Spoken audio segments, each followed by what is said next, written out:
ഉത്സവം ഒക്കെ തുടങ്ങി, ചെണ്ടമേളങ്ങളും ഒക്കെ വന്നു തുടങ്ങി. ഈ നല്ല നല്ല കലാപരിപാടികളും കാര്യങ്ങളും ഒക്കെയാണ്.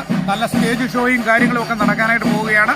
നല്ല ഗാനമേളയുണ്ട്, ചെണ്ടമേളമുണ്ട്, വാദ്യമേളം, അങ്ങനെയുള്ള പരിപാടികൾ. പിന്നെ നല്ല അടിപൊളി സ്റ്റേജ് പ്രോഗ്രാം ഇനി കിടക്കുകയാണ്, അത് തുടങ്ങാൻ പോവുകയാണ്.